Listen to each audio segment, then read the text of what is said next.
श्लोक है इसकी व्याख्या आप सुने बड़े ध्यान से, मैं पढ़ के सुना रहा हूँ। श्लोक संख्या 6 में पहली पंक्ति में श्री कृष्ण ने कर्म संन्यास की चर्चा की थी, जिसमें भक्ति योग नहीं है, और दूसरी पंक्ति में उन्होंने भक्ति योग की चर्चा की थी। उस श्लोक की प्रथम पंक्ति में संन्यास की बात करने के साथ श्री कृष्ण ने अयोग्यता शब्द का प्रयोग किया था, जिसका अर्थ है भक्ति योग से रहे। फिर दूसरी पंक्ति में श्री कृष्ण ने भक्ति योग की चर्चा करने के साथ योग युक्त शब्द का प्रयोग किया था। इस प्रकार हम देखते हैं कि श्लोक संख्या 6 में दो अलग अलग बातें हैं।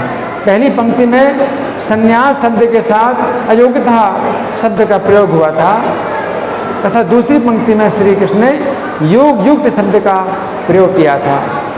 अब यदि श्लोक संख्या 7 पर विचार किया जाए तो हम देखते हैं कि इस श्लोक में योग युक्त शब्द का प्रयोग हुआ है।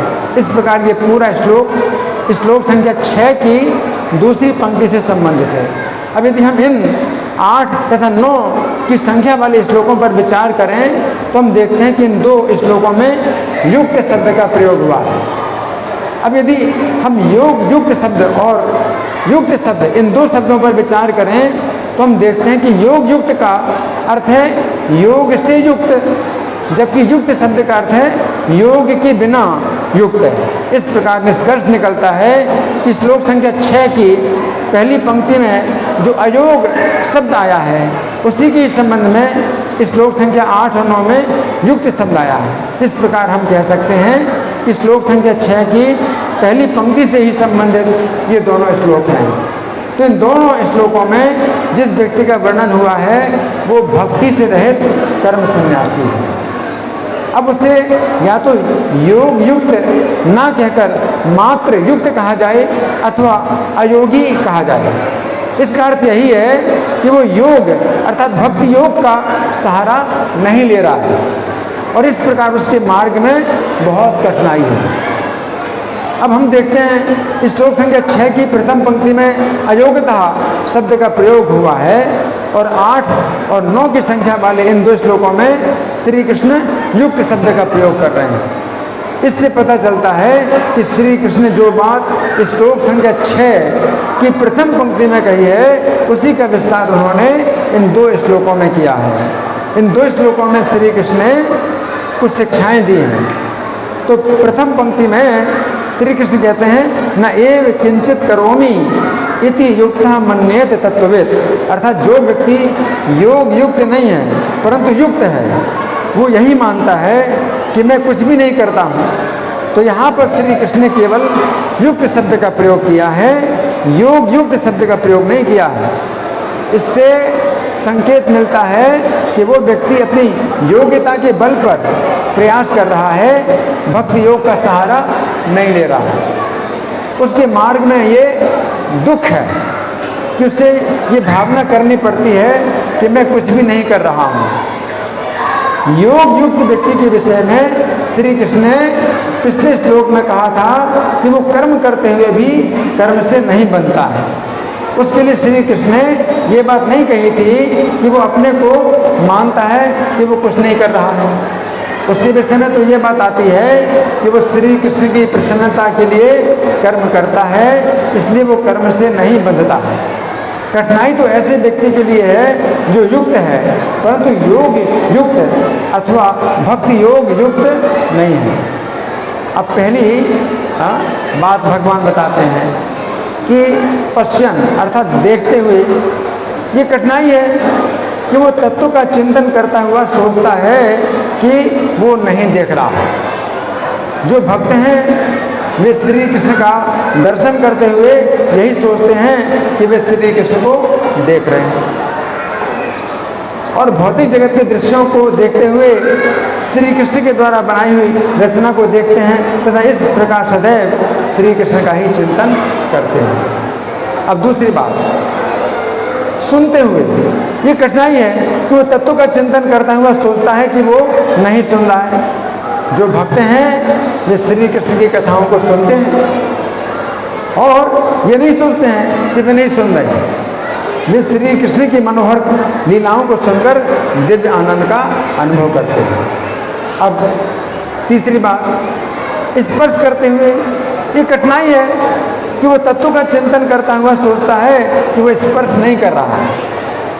जो भक्त हैं वे श्री कृष्ण के अर्चा विग्रहों की सेवा में श्री कृष्ण का स्पर्श करते हुए सोचते हैं कि श्री कृष्ण का शरीर कमल के समान कोमल है। वे ये नहीं सोचते कि वे स्पर्श नहीं कर रहे हैं। इस प्रकार वे श्री कृष्ण का स्पर्श का दिव्य आनंद प्राप्त करते हैं। अब सूंघते हुए ये कठिनाई है कि वो तत्व का चिंतन करता हुआ सोचता है कि वो सूंघ नहीं रहा है। जो भक्त हैं वे श्री कृष्ण के चरणों में चढ़ी हुई तुलसी और फूलों को सूंघते हुए ये नहीं सोचते हैं कि वे नहीं सूंघ रहे हैं, बल्कि वे श्री कृष्ण के प्रसादी फूलों को सूंघने का आनंद प्राप्त करते हैं। फिर अगली बात, भोजन करते हुए ये कठिनाई है कि वो तत्व का चिंतन करता हुआ सोचता है कि वो भोजन नहीं कर रहा है। जो भक्त हैं वे श्री कृष्ण को अर्पित हुए प्रसाद का आस्वादन करते हैं। वे ये नहीं सोचते हैं कि वे नहीं खा रहे, वे श्री कृष्ण को अर्पित प्रसाद का रसास्वादन करते हुए दिव्य आनंद का अनुभव करते हैं। फिर गच्छन अर्थात चलते हुए ये कठिनाई है कि वो तत्व का चिंतन करता हुआ सोचता है कि वो नहीं चल रहा।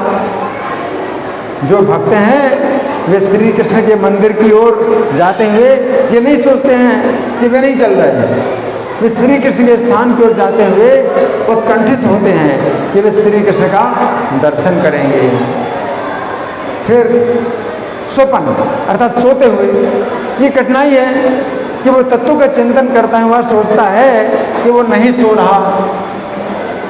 जो भक्त हैं वे श्री कृष्ण की सेवा में शक्ति प्राप्त करने के लिए सोते हुए ये नहीं सोचते हैं कि वे नहीं सो रहे, वे सोते हैं ताकि उन्हें श्री कृष्ण की सेवा करने के लिए अधिक शक्ति और स्फूर्ति प्राप्त हो। फिर श्वसन अर्थात सांस लेता हुआ ये कठिनाई है कि वो तत्व का चिंतन करता हुआ ये सोचता है कि वो श्वास नहीं ले रहा। जो भक्त हैं वे ऐसा नहीं सोचते हैं कि वे श्वास नहीं ले रहे हैं, वे सोचते हैं कि श्वास का कोई विश्वास नहीं है कि कब रुक जाएगी, अतः उन्हें प्रत्येक श्वास पर श्री कृष्ण की सेवा और स्मरण करना चाहिए। फिर प्रलपन अर्थात बोलते हुए ये कठिनाई है कि वो तत्व का चिंतन करता हुआ ये सोचता है कि वो नहीं बोल रहा। जो भक्त हैं वे ऐसा नहीं सोचते हैं कि वे नहीं बोल रहे हैं, बल्कि वे बोलने का अधिक से अधिक अवसर पाना चाहते हैं कि वे श्री कृष्ण का गुणगान करें। आवाज़ आ रही मेरी, साफ आ रही? श्री कृष्ण का गुणगान करने में उन्हें दिव्य आनंद की प्राप्ति होती है। फिर विसर्जन अर्थात मल मूत्र का विसर्जन करते हुए ये कठिनाई है कि वो तत्व का चिंतन करता हुआ ये सोचता है कि वो मल मूत्र का विसर्जन नहीं कर रहा। जो भक्त हैं वे ऐसा नहीं सोचते हैं कि वे मल मूत्र का विसर्जन नहीं कर रहे हैं, बल्कि वे सोचते हैं कि शरीर को श्री कृष्ण की सेवा में लगाने के लिए शरीर को शुद्ध करना आवश्यक है तथा इसके लिए ठीक समय पर मल मूत्र का विसर्जन करना भी आवश्यक है। फिर ग्रहणन अर्थात ग्रहण करते हैं ये कठिनाई है कि वो तत्व का चिंतन करता हुआ ये सोचता है कि वो ग्रहण नहीं कर रहा। जो भक्त हैं वे ये नहीं सोचते हैं कि वे ग्रहण नहीं कर रहे हैं, बल्कि वे एक दूसरे से उपहार ग्रहण करते हैं और एक दूसरे से प्रसाद ग्रहण करते हैं और इस प्रकार परस्पर प्रीति का व्यवहार करते हैं। वे वैष्णव के हाथ से दिया हुआ जल भी ग्रहण करके अपना सौभाग्य मानते हैं। फिर है उन्मिषण अर्थात आंखें खोलते हुए ये कठिनाई है कि वो तत्व का चिंतन करता हुआ ये सोचता है कि वो आंखें नहीं खोल रहा। जो भक्त हैं वे ऐसा नहीं सोचते हैं कि वे आंखें नहीं खोलते हैं, वे आंखें खोलकर उन सभी वस्तुओं की रक्षा करते हैं जो श्री कृष्ण की सेवा करने के लिए हैं। श्रील प्रभुपाद अपने शिष्यों से कहा करते थे कि वे आंखें बंद ना करें, कि दुष्टों को अवसर मिले कि वे श्री कृष्ण की सेवा में लगने वाली किसी भी वस्तु का अपहरण करें। फिर निमिषन अपनी अर्थात आंखें बंद करते हुए, ये कठिनाई है कि वो तत्व का चिंतन करता हुआ सोचता है कि वो आंखें बंद नहीं कर रहा है। जो भक्त हैं वे ऐसा नहीं सोचते हैं कि वे आंखें बंद नहीं कर रहे हैं। यदि कोई दुराचारी व्यक्ति श्री कृष्ण का अनन्य भजन कर रहा है और वैष्णवों का अपराध नहीं कर रहा है, तो भक्तगण उसके दुराचार के सामने अपनी आंखें बंद कर उसे साधु ही मानते हैं। श्रील प्रभुपाद ने ऐसे अनेक दुराचारियों के दुराचार के प्रति अपनी आंखें बंद करके, बैठो बैठो हरि बोल, बैठो बैठो बैठो,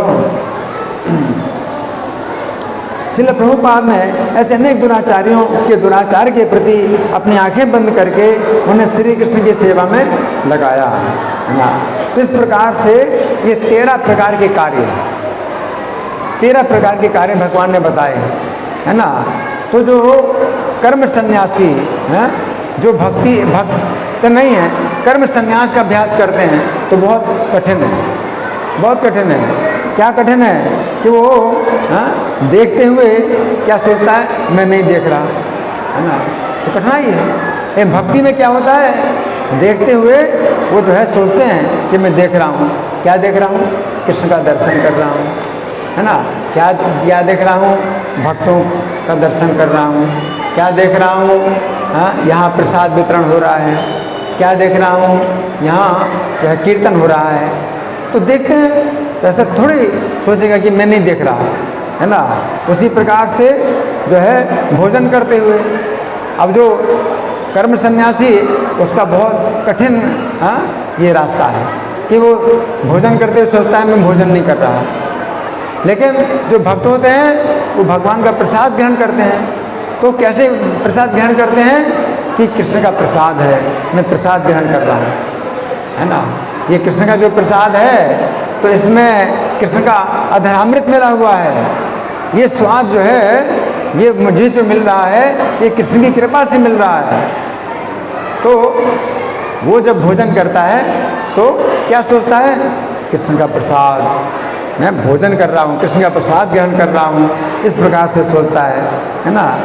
और जैसे स्पर्श करते हुए, अब मैं प्रश्न कर रहा हूँ, स्पर्श करते हुए वो सोचता है, जो कर्म सन्यासी है उसकी कठिनाई है, स्पर्श करते हुए सोचता है मैं स्पर्श नहीं कर रहा हूँ। लेकिन जो भक्त हैं वो श्री कृष्ण के अर्चा विग्रहों की सेवा में श्री कृष्ण का स्पर्श करते हैं और सोचते हैं श्री कृष्ण का शरीर कमल के समान कोमल है ना। आप प्रणाम करते हैं तो चरणों की धूल का स्पर्श करते हैं है ना, तो स्पर्श का अनुभव इस प्रकार से।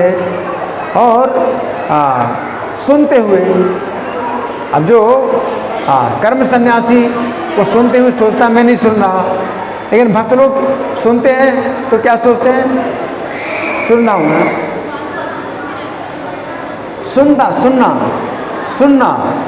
जो सुनता है भक्त, हाँ भगवान की कथा सुन रहा हूँ, कितनी सुंदर कथा है, क्या सुना मैंने, आपने क्या सुना बताओ। तो जो भक्त है वैसा नहीं सोचता कि मैं नहीं सुन रहा हूँ, वो सोचता है कि मैं सुन रहा हूँ। श्री कृष्ण की कथाओं को जो है सुनकर के दिव्य आनंद का अनुभव करता है ना। इस प्रकार से जो है 13 प्रकार के कार्य हैं। चलते हुए तो कर्म सन्यासी क्या सोचता है, चलता हुआ भी क्या सोचता है, मैं नहीं चल रहा है।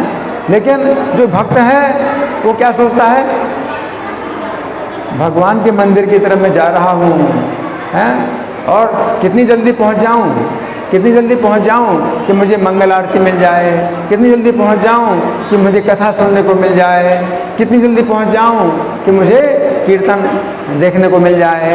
इस प्रकार से बोलते हुए कर्म सन्यासी को बड़ी कठिनाई है, वो सोचता है मैं नहीं बोल रहा, बोलते हुए सोचता नहीं बोल रहा, कितना कठिन है। ये भक्त क्या सोचता है, बोल रहा हूँ, क्या बोल रहा हूँ, कीर्तन है, भगवान की कथा है, चर्चा है और अवसर मिले बोलने का। इस प्रकार से जो है यहाँ बहुत अंतर है। भगवान जो है कर्म संन्यास का वर्णन करते हैं तो इसमें जो है मतलब क्या है कि वो सोचता है कि मैं नहीं कर रहा है ना। 13 प्रकार के कार्यों का भगवान ने वर्णन किया है। आंखें बंद करते हुए सोचता है कि मैं नहीं आंखें बंद कर रहा है, लेकिन नहीं, आंखें बंद करते हैं। जो भक्त लोग आंखें बंद करते हैं है ना, उसमें हमने क्या उदाहरण दिया आंखें बंद करने का। आंखें बंद करते हुए वो सोचता है मैं आंखें बंद कर रहा हूँ, क्या उदाहरण दिया?